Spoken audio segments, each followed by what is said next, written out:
सभी भाई बहन को जय मसीह की। आइए हम आज के दिन की शुरुआत परमेश्वर के एक महत्वपूर्ण वचन से करते हैं। परमेश्वर का वचन है नीति वचन 3:5। तू अपनी समझ का सहारा न लेना वरन संपूर्ण मन से यहोवा पर भरोसा रखना।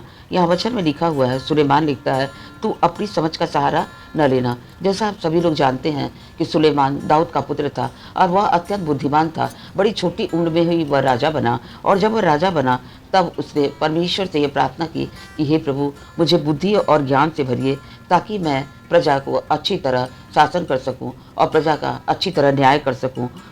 इसलिए मुझे बुद्धि और ज्ञान से भर दीजिए। और परमेश्वर ने उसे कहा कि मैं तुझे बुद्धि और ज्ञान के अलावा और सभी चीज़ों से भर देता हूँ। परमेश्वर ने उसे धन संपत्ति सब कुछ से भर दिया। वचन में यहाँ लिखा हुआ है, वही सुलेमान जो बुद्धियों से भरा हुआ था, जिसके पास अपार बुद्धि थी, जिसकी तरह लोग कहते हैं कि सुलेमान की तरह आज तक कोई राजा बुद्धिमान हुआ ही नहीं और न होगा। मगर यहाँ परमेश्वर के वचन में लिखा हुआ है, वही सुलेमान आज कहता है कि तू अपनी समझ का सहारा न लेना। अर्थात तू हमेशा हर बातों में, हर काम में, चाहे वो किसी भी काम में आपको डिसीजन लेना हो कि हम क्या करें और क्या ना करें, कैसे करें, कहाँ करें, किस तरह करें, चाहे भी कोई भी कार्य हो। अक्सर करके बड़े बड़े कार्यों में लोग डिसीजन लेते हैं तो अपनी समझ का सहारा लेते हैं। सबसे पहले हमें क्या करना है? परमेश्वर के समीप आना है, परमेश्वर से पूछना है, उससे प्रार्थना करनी है, दिल से अपने कार्य को उसके सामने रखना है और कहना है, हे मेरे परमेश्वर, मैं जैसा वचन में लिखा कि मैं अपनी समझ का सहारा नहीं लूँगा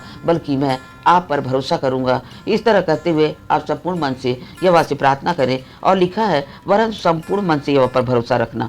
जब हम प्रार्थना करें तो केवल प्रार्थना ना करें बल्कि हम भरोसा करें कि परमेश्वर हमारे साथ है और परमेश्वर हमारी प्रार्थनाओं को सुन रहा है। और जिस कार्य में परमेश्वर अपनी समझ को, अपनी ज्ञान बुद्धि को प्रकट करेगा, वही कार्य हमें करना चाहिए। क्योंकि परमेश्वर के वचन में कई जगह लिखा हुआ है कि वह हमें मार्ग दिखाता है, सही मार्ग दिखाता है। क्योंकि वचन में लिखा है, सत्य मार्ग जीवन वही है। जो मार्ग हम अपने से तय करते हैं, अपने समझ के द्वारा तय करते हैं, वह मार्ग हमेशा गलत हो जाता है। मगर वचन में लिखा हुआ है, यदि हम कोई भी मार्ग चुनने जा रहे हैं, चाहे वो शादी का हो, चाहे वो व्यापार का हो, चाहे वो घर खरीद के चुनने का हो, कोई भी कार्य हो, किसी भी कार्य में हमें परमेश्वर से प्रार्थना करनी है और प्रार्थना करके अपनी बातों को उसके समक्ष रखना है और बोलना है कि परमेश्वर इस कार्य में हमारी अगुवाई करिए, हमारी मदद करिए। जैसा आपने लिखा हुआ है वचन में, उसी तरह जैसा सुलेमान के वचन में लिखा हुआ है, सारे वचन परमेश्वर की पवित्र आत्मा की अगुवाई में लिखे गए हैं। उसी तरह परमेश्वर हमारी मदद करिए, हमें समझ दीजिए, ज्ञान बुद्धि दीजिए, ताकि हम अपने कार्य में अच्छा निर्णय ले सकें